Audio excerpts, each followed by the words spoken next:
Good evening, everybody, and welcome to another episode of Fan Experience TV. I am your host, Mike Kados. Alongside me is my co-host, Rick Molina, and we got some stuff to. We got a lot tonight, Rick. today. Oh yeah. You want to kick it off with your Knicks, or should we kick it off with the Knicks? You start off with the Knicks. The good news. Good news. So thanks for tuning in, everybody. We'll talk with the Knicks a little bit. Start with that. Game 2 last night at the Garden. Trae Young, public enemy number 1 in New York. You got de Blasio calling him out for fouls. And what do the Knicks do? Julius Randle comes out and again played scared and played shook and just looked like he wanted no part of that game, at least in the first half. I mean, he was just awful. Yeah. And he did something a little bit in the second half. Yeah, and the Knicks go down 13. And then the second half, Tibbs is like, all right, Peyton, you're sitting down. I'm going with Burks. I'm going with with Toppin, who had a great game, hit a couple free throws, a big dunk to start extending that lead. And Tibbs has to play him more. Get him in the post, get him in some pick and rolls, get him, create some plays for him and let him run. Put him out there with Rose and let him run. But, they switched up the lineup, and Madison Square Garden last night was raucous. I mean, I went to the Garden about 5 o'clock just to kind of get the vibe, and it was just chaos before the game.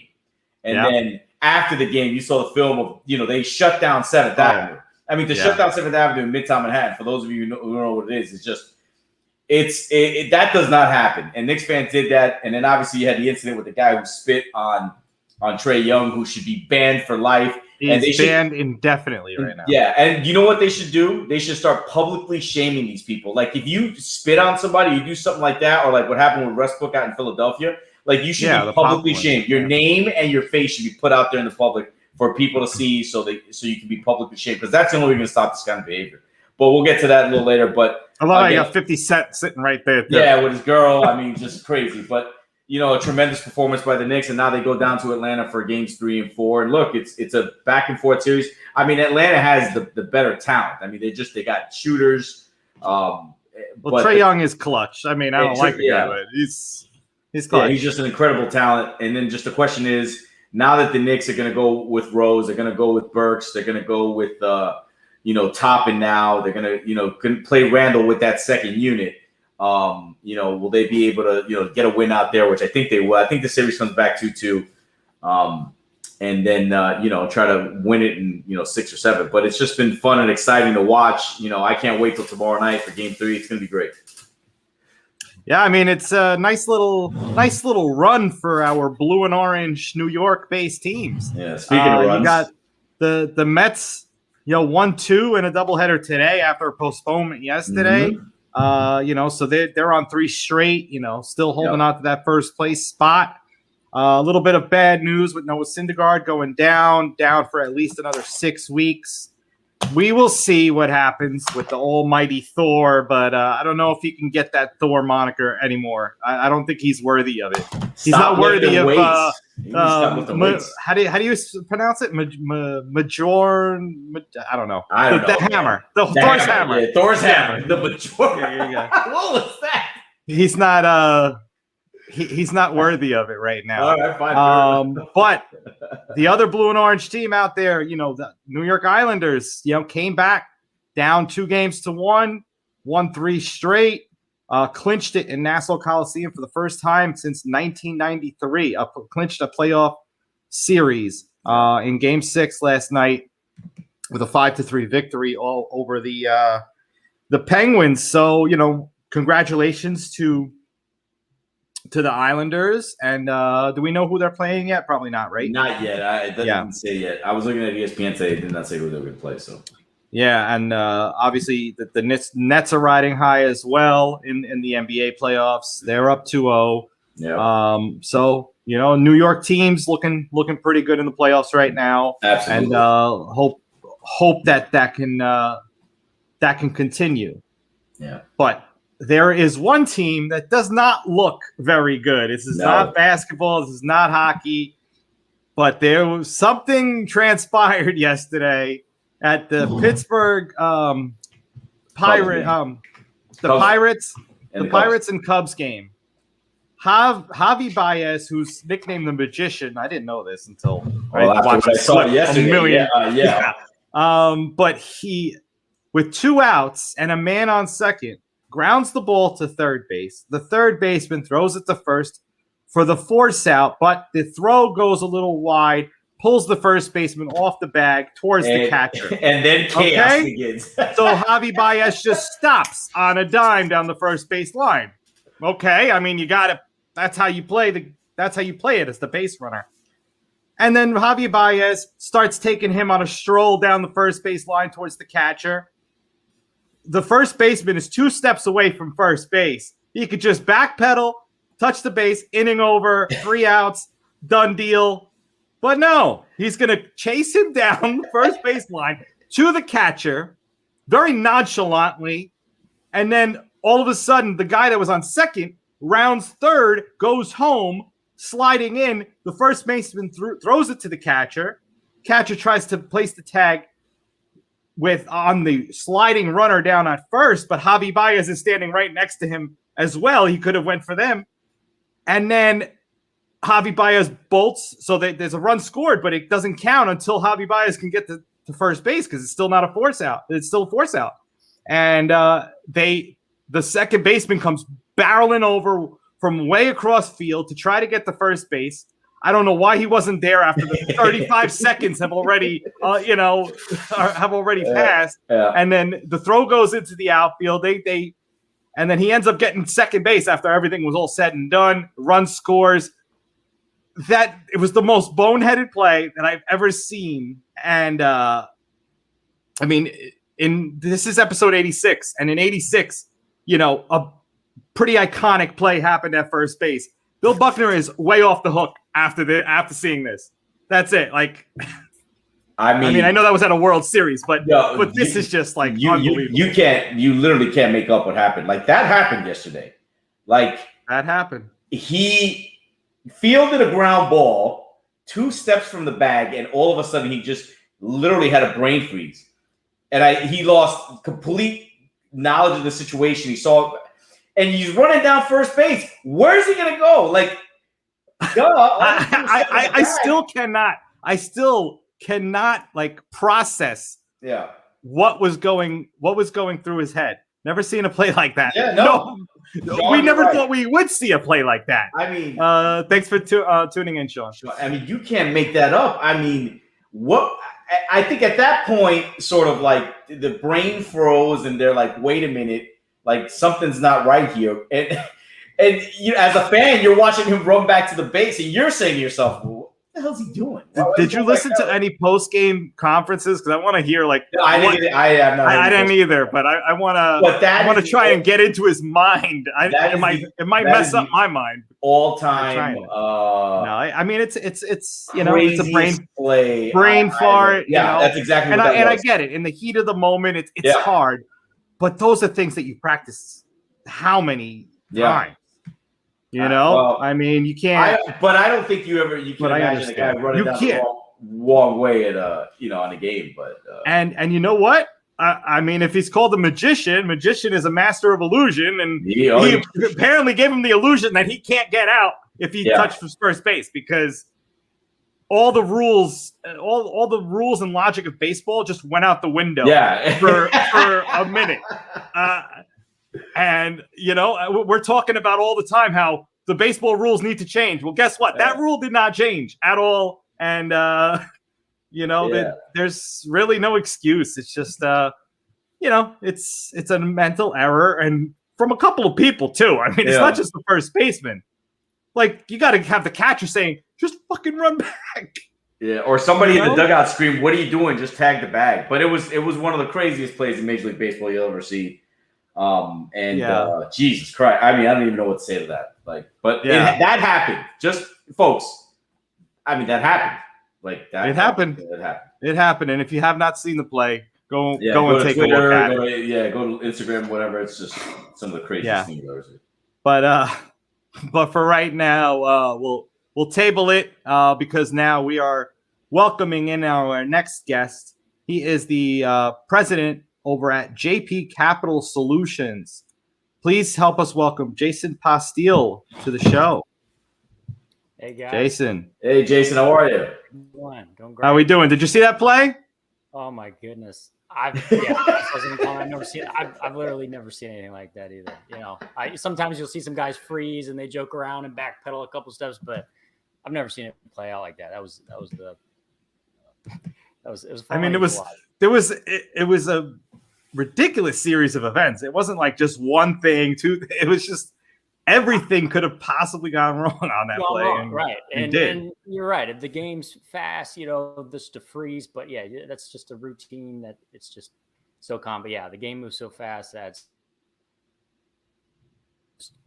you freeze. And I mean, I've never seen that, so that was pretty funny to watch. Hey, you know what? MLB's being a little bit of a dying breed lately, and they're not around they're not going viral and like NFL or NBA does, but this is something that at least gets people talking for a little bit.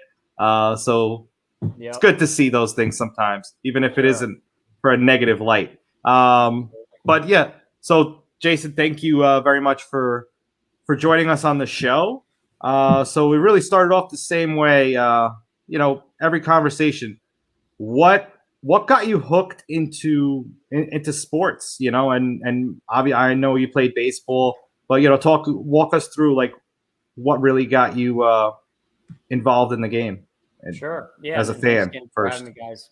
No worries. So, it just I always move it. You'll see I'm just energy, just I mean, a little tired this evening. I had a long day here, but just growing up, just was always getting into different things. I played, like most kids do, soccer, basketball. Dad threw me in a lot of different things, but I just watching it on TV.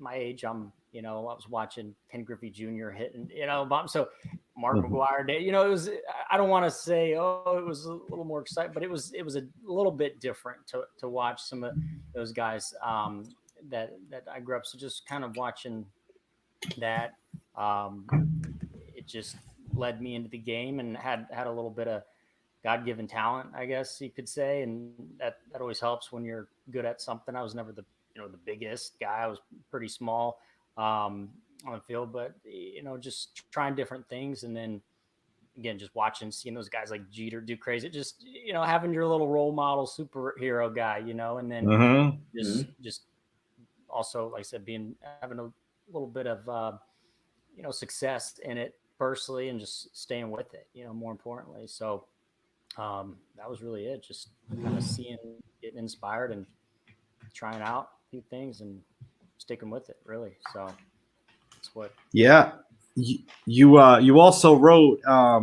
You also said that when you were younger, your dad pretty much became a student of the game and learned how to coach to get you, to teach you how to play. Talk to us a little bit about that, and kudos to your dad on that, because that's great. And thank God he's still alive here. I'd probably be tearing up a little bit, but no, he I think what it was he never met my grandfather, so I think a lot of it was his dad. He loved baseball. He didn't have someone to really come home and play catch with. I think his dad, he said, threw him a book and said to read, like to learn, and it was like he might have tossed with him. So again, I didn't know the whole story, but I just knew he played high school, and he played up to a certain level, but he never, I don't think, got the chance to play the game like he really wanted. So whether it was kind of living vicariously through me, I don't know. I appreciate it now looking back, because even when I was small, I didn't see it then, but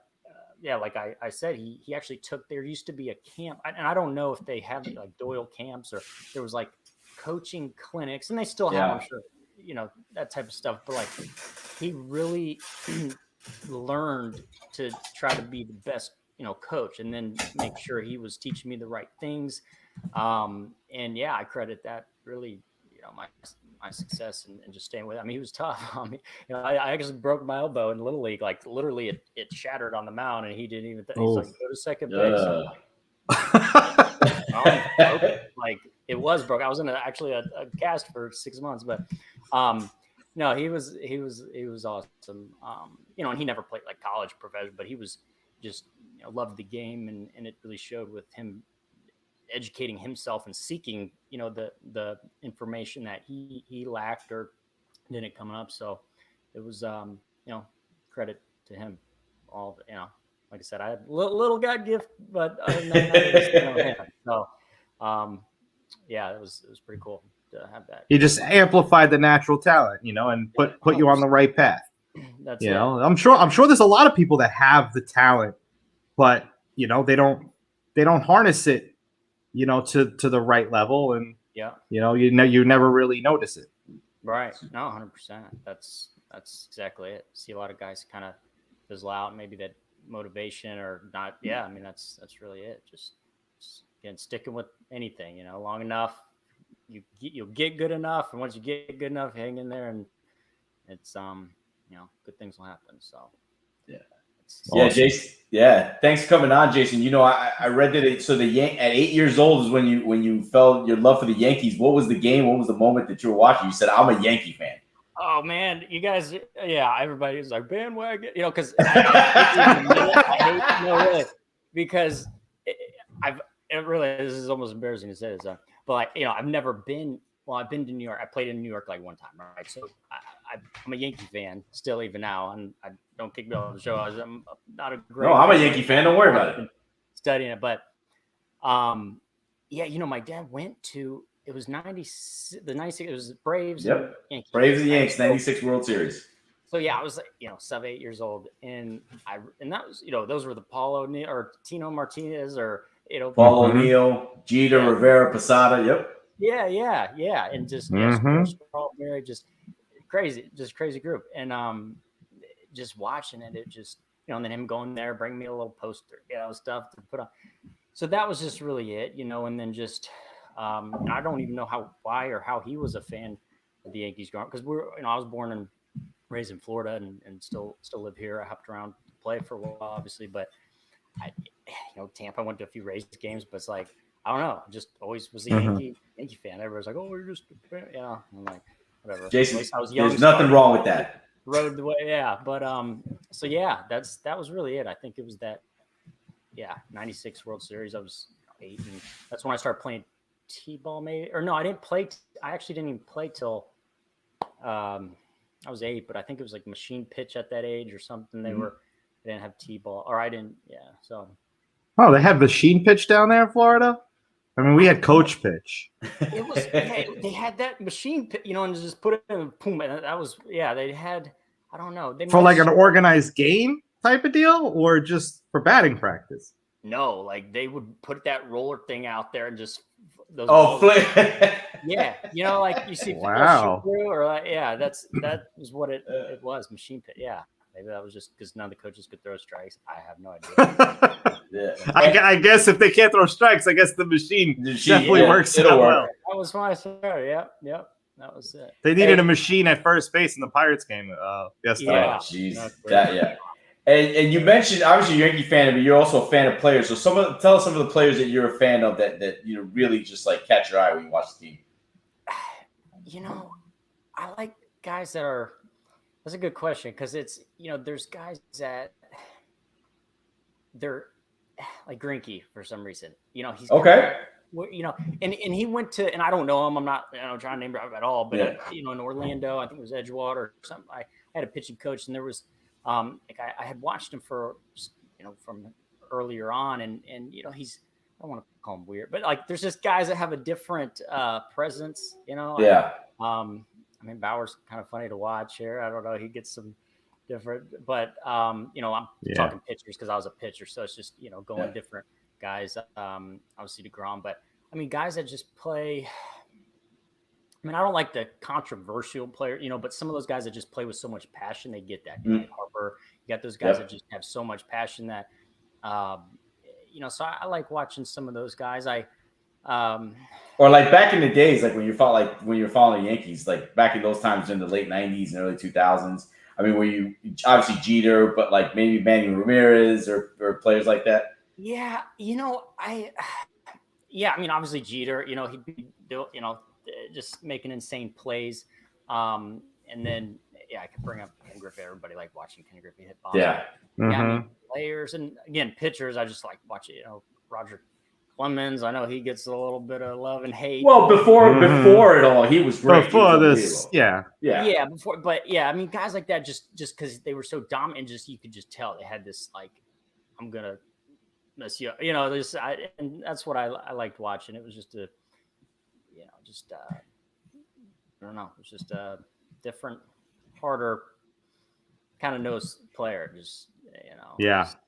So, but no, absolutely. And you know what? I mean, people like Ken Griffey, like, what are the chances that Rick's wearing his hat backwards today? No. Ken Griffey never existed. Exactly. Right? You're dead on. I think everybody wears their hats backwards till this day because of Ken Griffey Jr. Yeah. And that nice little swagger at the plate when you're batting. Yeah. You know, you always want to try to, be Griffey or Jeter back in the day, or actually mine was a weird one. I like Todd Seals. Just rested the bat on his shoulder. Okay. But so you mentioned that you were a pitcher. Well, we know you were a pitcher, but when you were playing in like high school, college, were you always a pitcher? Because I know you said you look up to DeGrom, and DeGrom was a shortstop, and now obviously he's quite a good pitcher. Just a tad. Just a tad. Yeah. But obviously, sometimes these pitchers find their purpose later on as moving on in the game. Did you always start off as a pitcher, or was there something that you just transitioned towards it? No, I actually was. I played. Early on, second base, shortstop. That's what everybody thought. My size. I'm not a 6'6" pitcher. So I was like, oh, you must play second or out. I'm like, closer. I don't know. But I played, and actually it was a little. I was a little kind of offended. My college, I was fast. I ran up like 6'5". Well, I don't know that's probably not even fast anymore. I don't know what these guys are running, but pretty quick. So one of the first, I want to say the first scout, because college, after high school, I didn't get drafted out of high school, and I went to a junior college, and as a pitcher. But then some of the scouts that had seen me through high school, they like, we want to see Postill run, and I'm like, I want to pitch, I don't want to run to just go play. But I didn't care. I was getting an opportunity to get seen, so I wasn't, pitching too much. But yeah, I played outfield, and then once you get to college, it unless you're just a dominant guy, I mean, there's exceptions, but pitchers, I don't know, maybe they just treat them like a little, their arm might, right, just baby them. I don't know what it is, but it's like, why? I want to play both. So, but yeah, I played a couple different spots. And yeah, DeGrom, he was right here in DeLand, Stetson. He was about 20 minutes from where I'm at here. Nice. He went to college there, and yeah, he's an athlete. Oh yeah, no, he can play. He can definitely play. You ended up going to college at University of West Florida, correct? And you guys ended up winning College World Series. So talk to us a little bit about that. Yeah, that was interesting because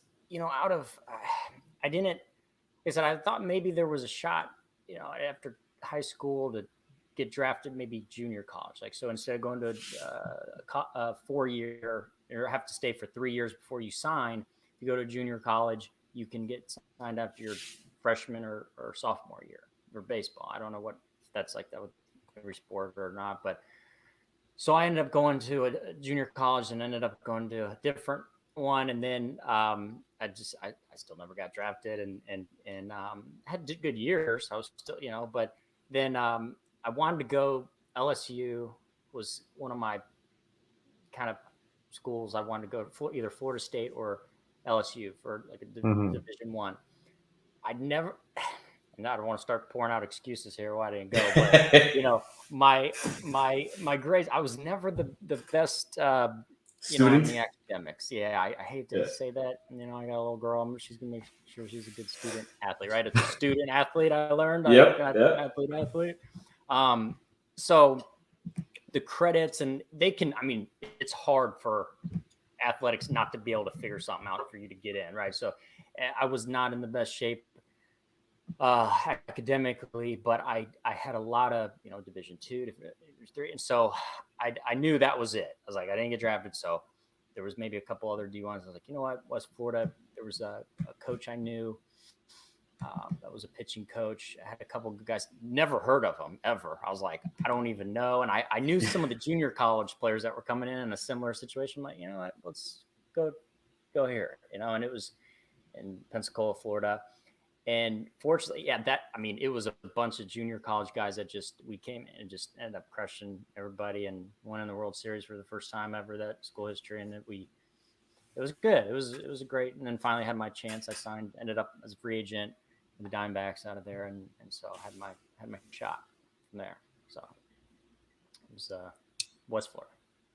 Yep. Awesome. An Argonaut. Congratulations. I didn't know what that was, by the way. Were you starting pitcher, relief pitcher? Did you pitch in the series?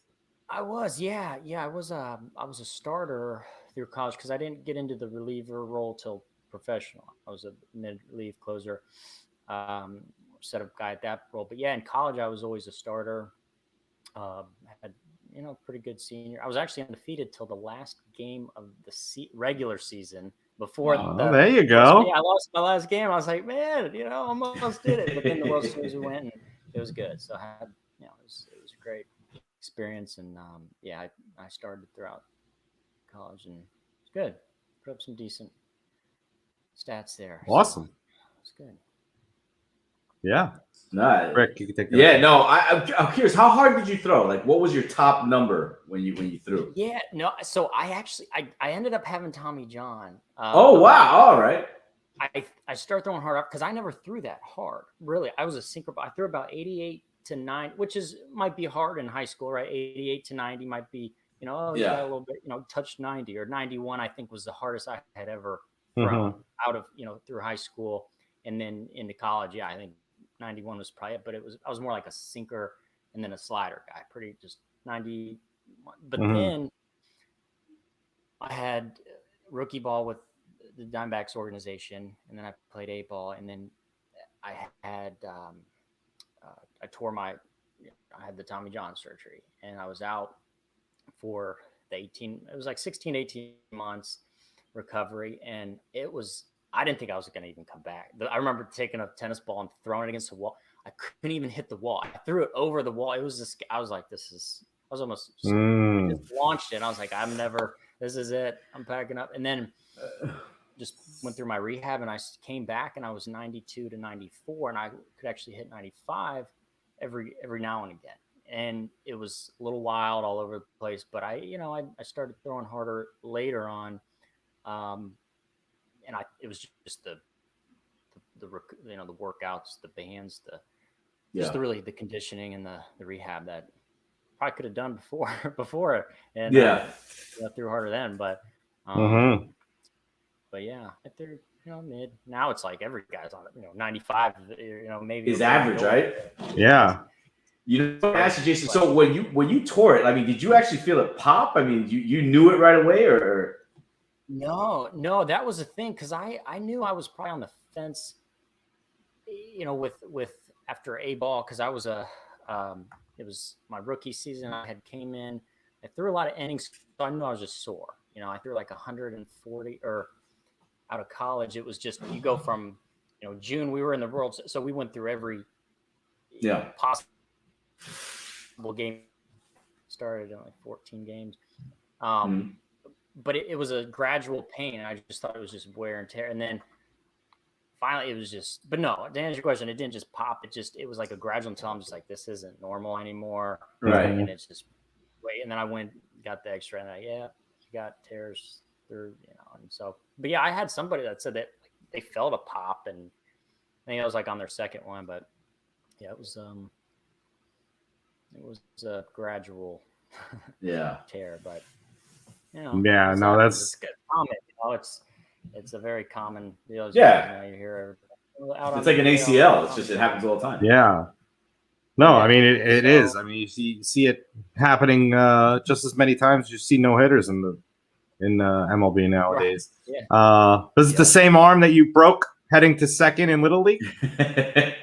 No, yeah, no, and yeah, I was pitching in Little League, and that was that explode like felt like my arm just like shifted forward. Yeah, it was my right arm I was pitching, and it just like felt like it exploded, and it was crazy. That was a weird feeling. Still remember that like yesterday. It's nuts, but yes. Oh okay, yeah, right. you can. No, Rick. No, Rick. You I was gonna ask you. So you get to the minor leagues. So when you get there, I mean, could you tell like this guy's a future major leaguer? Like, can you right away sort of tell who the major leaguers are, like who's going to be moving on? You know, because we've had a couple of people on who said you could just tell right away that like we had somebody on who talked about Ronald Acuna, who was just like a beast at the plate. Like, could you tell right away like it's just different?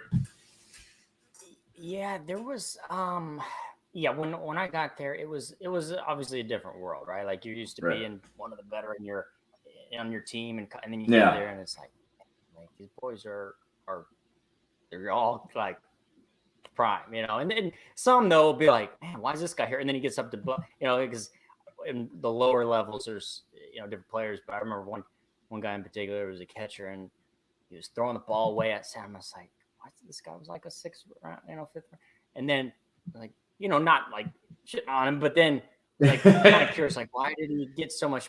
And then he gets up to the plate for first pitch over center field, wall. This bomb. So I'm like, okay, there's always a reason why somebody's there. They might not have the skills across the board yet, or some of them do, but yeah, it was a different. Yeah, some guys you could tell like, okay, he won't be here long. He'll be on the fast track to the big leagues, and it was yeah, I mean it was a different ball game.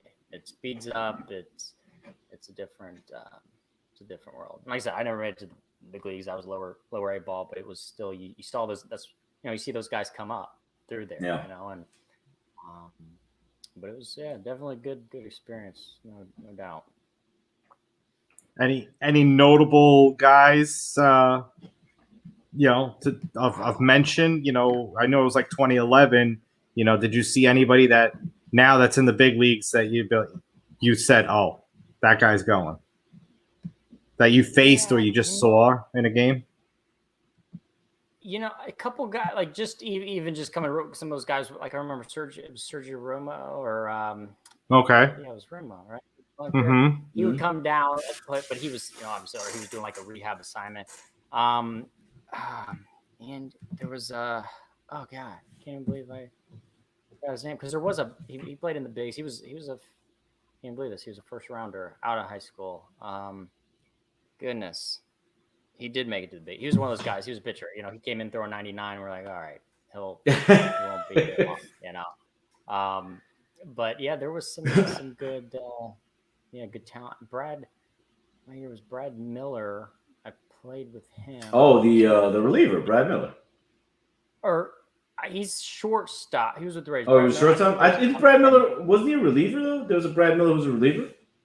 I could be wrong. I think there's a Brad Miller. There's a shortstop, too, with the Phillies. I think he was with the Rays. He was mine. But yeah, there were some guys that, this was 10 years ago. My last season playing was, 6 years ago now. Man, it's crazy. It flies. Flies, right? Yeah. It does, for sure. So, but yeah, there's some... So... I think, Baez, I think, was actually a rookie ball with the Cubs. Yeah, he was down there, I think, maybe. But yeah, there's always some talent for sure. Yeah, of course. You could definitely tell with some people. I just wanted to see if you pitched against somebody or just saw somebody pitch. But yeah, because I think we had a minor league pitcher on a few weeks ago. John Perrin, you know him? He was in the Milwaukee organization, but he told us Ronald Acuna and Tatis. Actually, you know what? Let's. I'm curious on your take on it. With obviously with who was it? Yerman Mercedes the other with the last week with the 3-0 count, and he swings at the meatball going right down the plate. And talking a little bit about, obviously Griffey and, how he made the game exciting. And I think the guys like Mercedes, guys like Tatis, guys like Acuna and Betts, and all these guys, they're trying to make the game fun. Yet you have the older school, class that behind the scenes saying, no, let's not do that. Where do you fall in, I think let them play and make it fun, but just curious as where you stand there. That's a good question. No, that's a great question. And actually, I forgot Keon Broxton. I don't know if he's still with the Pirates because I just dying to me. You said pitch against somebody. He ended up playing, I think, with the Brewers in the big leagues. He hit a bomb off me at dead center. Yeah, rings a bell. Yeah, Keon Broxton. But anyway, yeah, he. I'm in the middle. So my take is, I think guys. I mean, if someone's going to serve it up like that, I mean, their job is to do what he did, right? Right. And the pitcher's job is to get him out. And I know position players and they're up by a minute. But, my thing was if someone's, I don't know. So my take is if there's a showboat going on, like if he would have slammed, and he ran the bases hard or pretty hard. Unless I missed some showboat thing or slow walk or I don't know. I don't think so. I thought he ran pretty hard. So in that case, that's for us. If he did that and then just was bat flipping, like, you see him, then that would have probably, that's where I would say no. But I mean, it's tough. If you're showing up a little too much, then it's, if you're trying to make it a point to show up a little too much, but it's one thing to be excited and do a bat flip, and it's another one to be kind of like, Manny Ramirez and just like admiring it and holding the bat all the way to first base. And, I guess that it needs to be a little bit more gray, way more gray than it is, than it can be black and white, I think. I don't think, I don't think there should be suspension. I mean, it's tough to get, your ass kicked like that and then have stuff, but I was playing, to run them, I don't want to say step on their throat but it's like your job is to win the game, and there you go. Can happen. That's it. As you can see. So it's like my coaches were like, bury him, don't show. I mean, because they would, we never showboat, and that was the only time we ever like intentionally hit somebody. It was like they did on a home run and just did something, just whatever. And it was like, okay, you're home. But I don't think it was all wrong. That's my take, maybe. Yeah. Jason, I'm curious what your take is on the game, the state of the game today. Me and Mike talk about this all the time, how, baseball needs to be dragged into kind of the 21st century, obviously with these old school rules, with the bat flips or whatever, but you also have like getting rid of the pitcher hitting in the National League, speeding up the pace of the game, the new rule with, after 9 innings, put the runner on second. What are your thoughts on baseball trying to just innovate the game to bring more fans in? Because there are days where, the game could be just unwatchable. Yeah, no, and I agree. I mean, and again, that's why I said at the beginning, don't kick me off the show for saying no, you're good. This is an open forum, man. No, absolutely. Because I've really been living in my whole, and I'm, I can't wait to get back out and coach and get back to the game on that level, and even go watch more games and be a fan. But I mean, it can be dry. Some of the girlfriends that I've had are, exes and just sitting at those games. Sometimes it's a very dry, if you're not a real fan, and the fans make it up. I know we've talked about that, like the game wouldn't be so unless it was the fans, and if you're not entertaining or putting on a show, those fans, I mean, they might love you and, but if you're not putting on, it can get dry. So I do think, I don't know what some of the rules are that they're really going to come up with, implement. But, I mean, people always like watching balls get hit a long way. I mean, guys are throwing harder. So, I mean, it is fun. But if he's just caning everybody up, people sometimes don't realize, like, wow, that ball is going 100 miles an hour. It's just, they're just watching people dug out and miss the ball. And I mean, that's a good question. It's tough to see. I do think there needs to be some live and I don't know what really the difference, going back to those earlier days and teams. I mean, we talk about Mark McGwire, Sammy Sosa. Okay, well, there was a performance The Bash Brothers going on, but Mhm. I mean, Yeah. but it was like they were. I mean, it was a it was fun to watch. So yeah, I don't know what's gonna happen. But it is. Um, yeah, I mean, not the fans. It's right. I mean, COVID showed Mhm. like people in the stands, but guess what? Fans were sending their face in, paying. So it actually even livened up the dead bleachers. That's no fun. Yeah. Yeah, a Not tad much bit. fun, but so I don't know. It's good. Yeah.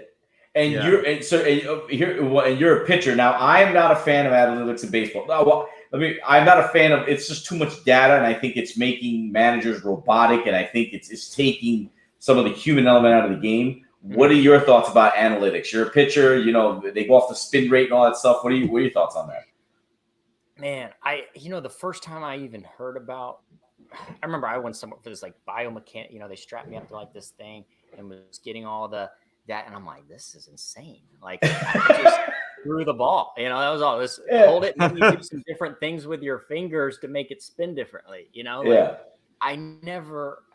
I mean, I don't want to say I'm not a fan because I never got too in depth, but. I know maybe it was more like a football, basketball thing, like tape. You watch tape. Which, I mean, thinking back, there's always, I should, but maybe I could have studied some hitters differently. But like that on spin rate, there's some things to study a guy's swing. Where's he going? How's he positioning? I mean, I just was relying on my catcher or catcher was always good at reading his feet. Okay, now he knows how to pitch him, so it was just really.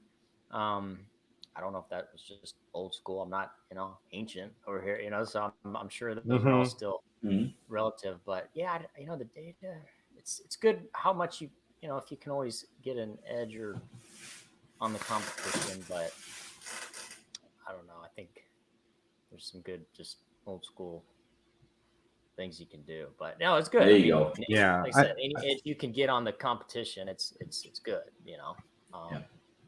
Short of staring at bleachers with the sign, Yeah, or garbage cans. I think really it just has to be a happy medium. Like you Right. have to have some data, but you can't be consumed by the data. Yeah, exactly. And you have to let them play the game, but you can't also let them totally show up the game either. Sure. As far as the showboating and whatever. But if you're getting a meatball 3-0, you hit it. But don't just stick your tongue out at the pitcher after hitting the home run. I mean, that's if he's gonna serve it up. You did that. Then it's wrong. Right. I agree. Then if you're doing it purposely, so it needs to be a happy medium all which ways. And obviously, you saw Juju dancing on logos last year in the playoffs and got whacked, rocked for it. Yeah. I mean, if you're gonna act like a clown, you're gonna get treated like one when the whistles. Yeah. So let's you played a few years in the minors, some independent ball as well, and then after your stint with being a pitcher in all the leagues, you transitioned into real estate investment, and that's when you started JP Capital Solutions. Or did you work for somebody else and then branch off on your own, or did you just start your own thing right off the bat? Yeah, no, I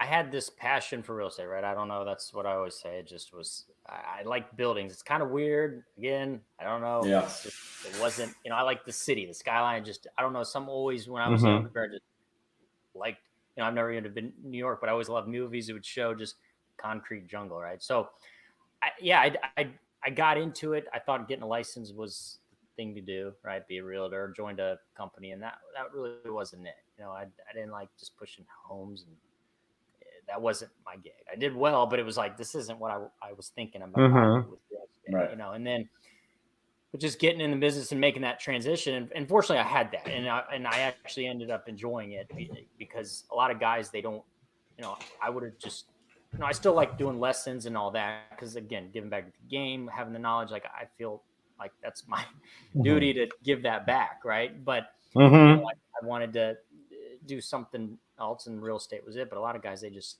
it's tough and sometimes depressing because there's that transition where you don't know, like, what am I going to do now? Don't have a degree. I didn't finish college, and so, but yeah, I ended up working with a couple different companies and then got into commercial real estate, which, apartment buildings, mobile home communities, just different investment real estate. And that's where I found, like, okay, this is it. This is where it's cash flow, monthly income. We're on the brokerage side, and then there's two parts. But yeah, and then I actually was just last year I went independent, and that's when I started my company, my firm, right? Pandemic, right before that, and it was good.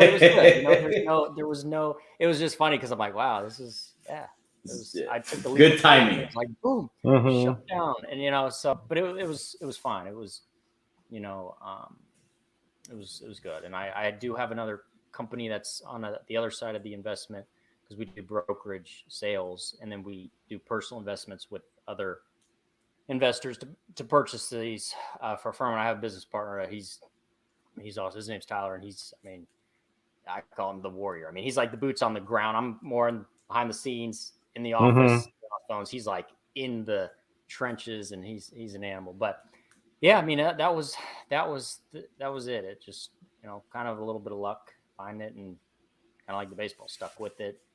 I got kicked a little bit, and so it off the ground. It was good. So. That goes with anything. You got to just stick with it, and if you're passionate about it, then. And I think we connected after our episode with Hakeem Fallis, right? Because he's in the real estate game too. Did you guys Sure. Exchange stories a little bit on real estate, or you just happenstance coincidence that you synced up? Yeah. No, I saw him. He's very active in social media. He's awesome. TikTok is his thing. He's awesome. He's doing it, and he is. So I started following him, and I was like, man, I don't have a podcast, or I just have like a little YouTube channel. I put some stuff from my agents or other athletes, like, hey, do this in the off season when you have some free time, and every once in a while I'll just talk with a athlete or somebody that's in business doing something. So I was like, man, this was awesome, because I always think back, like, dang, if I was doing some real estate or something in those down times of the off season, or even during the season on the bus, like, he bought a quadruplex his rookie year, like a quad. He lived in one unit, was renting out 4. And I'm like, that's the only thing I look back and say, oh, I wish I could have, should have, but like, there was kind of one thing I was like, man, like, I wish I would have been a little more educated. And he would do that. And I just respect, like, that was awesome just to know. So yeah, we had a little chat, and I follow him. He's awesome with what he's doing, and he was in the NFL, and I don't know if he went back, or I don't know. I gotta check back up on, but yeah, we had a little dialogue going, and I saw him on your show, and it was good time. Yeah. So. Oh yeah, it was a lot of fun. Hakeem's a great guy. But yeah, he went out and he bought this, quadruplex, like he said, instead of this fancy car that probably a lot more, a lot of rookies probably do, when they get that check. So, that was the smarter move for sure. Sure. We've heard that the rookie contracts, minor league baseball and, football, like, we were honestly taken back when we started hearing some of the numbers that minor leaguers got paid. And like $1,500 a month or something like that. That's crazy. Was it even that much? I don't know. Yeah, no, 12. I think rookie ball's 1,200. Like, you get 1,200. Yeah, you might. It's like robbery, man. You might. Yeah, I think it's like $3 an hour or something. Like, some guys, I think, in the league were suing. Which, you're playing, the game you love, right? So if you're going to be sued, but yeah, a lot of people, they don't really. There's a signing bonus for some don't, but like, some get a little money, and then it's blown, right? And then maybe you can eventually renegotiate a contract if you're in the minor leagues for so long, and you can get a little bit. But yeah, it's, and then even those independent leagues, it's professional, but you're making. I said 1,200. Yeah, you're. It's rough. I mean, it's a grind. But yeah, any money that is made there, it's long gone with most of those guys. Definitely, if there is a bonus there, So it's not what some people think. Yeah. And you know what? I know players don't hope for any other player to get injured, but like the Mets got like 40 people on the IL, and all these minor leaguers are getting called up, and they got like a significant pay bump just for getting called up for like a game, right? Oh well, yeah. If they go to the majors, I mean, the last I think the like big league, 40 man, or once you're on the maybe 40 man or the big league, the minimum salary is like 510,000, right? So it's like, you go years making $1,000 a month, barely, and that's only 6 months out of the year. So you're making 6,000-7,000 for the year. That's why you're working, doing lessons on the and working, and so yeah, once you finally get there, there's obviously a payday, and it's a significant bump, but it's not a lot of people have no idea. Maybe some of the minor leagues just don't talk about it. They just people think I'm balling, it's not, but it's funny, but it's a grind. It's good, you gotta go through that, just like no wonder Tim Tebow wanted out of the minors and go to sign for a professional football team again. It's funny. Yeah. Well, Jason, thank you for coming on tonight, man. Yours is a great story. Keep up the great work. You're more than welcome to come back. And if there's anything we can do, feel free to come back on the show and let us know, man. Yeah, you guys are awesome. Appreciate it. Thanks. Yeah, and tell everyone out there where they can find you if they want to learn more about JP Capital. And you also have this Athlete to Investor. That's your show on YouTube, right? Yeah, sure. Yeah. My channel, like I said, guys call me in the off season. Still, I'm like, hey, look, learn some real estate stuff. It's just free. I'm not trying to be a guru or push any sales on anybody. But yeah, JP Capital Solutions. That's Instagram or whatever. And then Athlete to Investor. That's just on YouTube. But just give a little value till I'm back out there giving lessons and getting back in the game somehow. So yeah. Awesome. Yeah, give it back like your dad did for you. You got all that knowledge now, and now you're going to pass it on to the next batch of baseball players out there. Sure. Absolutely. Appreciate Jason, it was great having you on. Thank you, Jason. Have a great night, and we'll keep in touch. Awesome. Thank you all. Great job, Jason. All right, have a good one. Thanks. Appreciate it. Good night. Good night. That's man. Awesome. Yeah. Awesome. You see another guy who believes that we need to change the game and move it into the 21st century. I mean, come on. I mean, anyone under 40, 45 would probably agree with us. Of course. I think no, maybe even 50 is that sweet spot. Maybe. At this point. I don't know. I guess it also depends. It depends if they're baseball fans and football fans and basketball fans. But if you're just baseball, maybe you're gonna stick more to that old school mentality because people don't pick up the football or the basketball because they're a little bit more free, right? With what they do on the field, on and off the field, on and off the court, whatever the case is. So we let's touch on some of the playoff pictures. Dallas Mavericks up 2-0 on the Clippers. The Clippers were the number 1 seed, right? No, were they 2? No, the Suns were 2. I think they might be the number 1 seed. I thought the Clippers were 1. Hold on. I'm not. I could be mistaken, but I thought they were. I'll tell you right now. Hold on 1 second. Bucks are looking like they're up 25 points right now.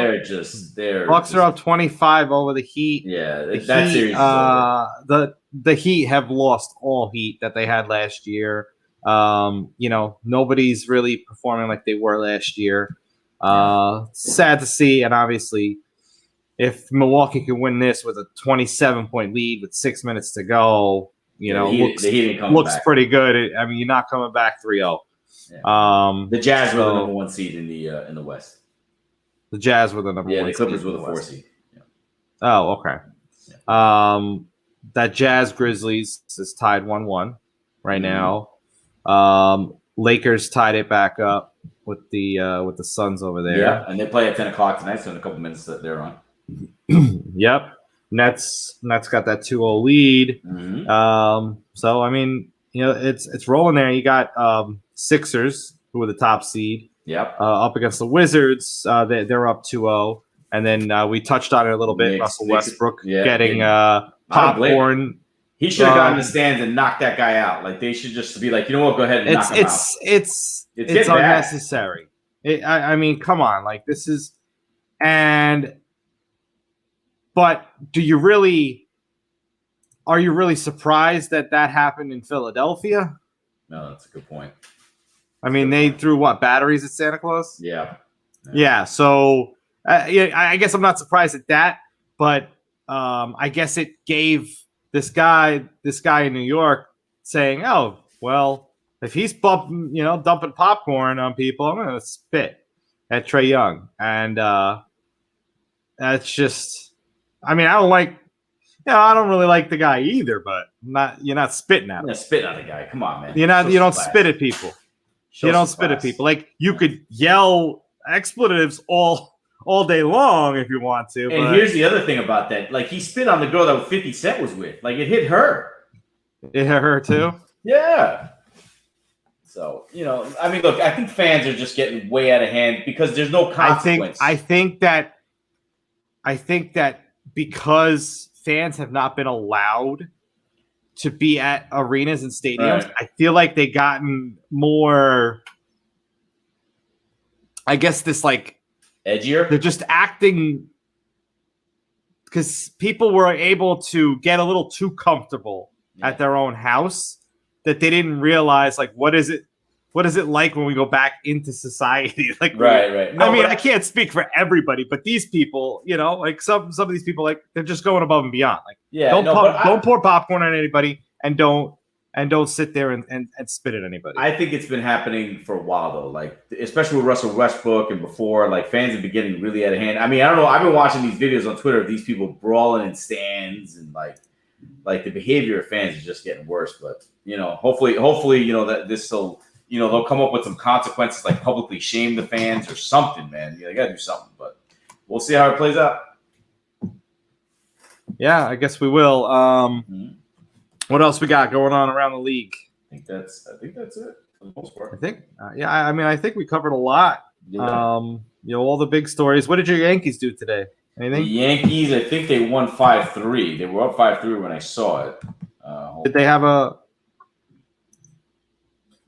doubleheader, or they just had one? No, they didn't. I think they rescheduled it for later on in the. No, they did doubleheader. Oh, the Yankees played doubleheader. Yeah, Blue Jays won the first game, and the Yankees won the second.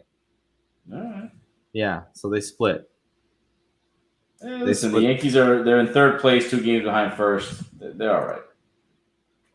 Yeah, they are. Yeah, the 2 games out exactly.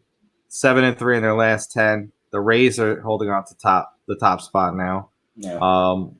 They leapfrogged the Red Sox there, and the Mets are 2.5 up in the NL East. So, hey, I mean, 24-20. What are the Yankees? 29-21. So the Yankees are doing better. Yeah. But the Mets have like 10 less games than like everyone else in the league. I feel like literally. But hey, 6-4 in their last 10, the Mets. So, 14-5 home, 10-15 away. Yeah, they're definitely gonna have to work on that away schedule for sure. They're gonna, and no surprise, the Pirates 18-31. Yeah, with that, with the way they play first base over there. I still can't get over it, but I don't want to go out there and shame this guy, but it was obviously he's a professional. It was the heat of the moment. Yeah, it could really happen to anybody. Yeah. But I mean, damn sorry that it happened to him, because that was embarrassing. That was tragic. But honestly, great week. Like we mentioned the other day, we're going to be taking a mini hiatus, just a week. We'll have enjoy your Memorial Day weekend, everybody. We will take next week off, and then we're going to be back not on Tuesday, but on Monday. We are going Nice. to change it up a little bit for the summer, for the time being, and go Monday, Wednesday, at least for a month or two, and just spruce it up a little bit. But we will be back Monday, June 7th. Have a couple of great guests in store for when we return, and have a great Memorial Day weekend, and enjoy the next week of playoff basketball and playoff hockey, and we'll see you in June. Enjoy your Memorial Day weekend. Be safe, and we'll catch you back June 7th, everybody. Peace. Have a great night and a great weekend. Yep. Bye-bye.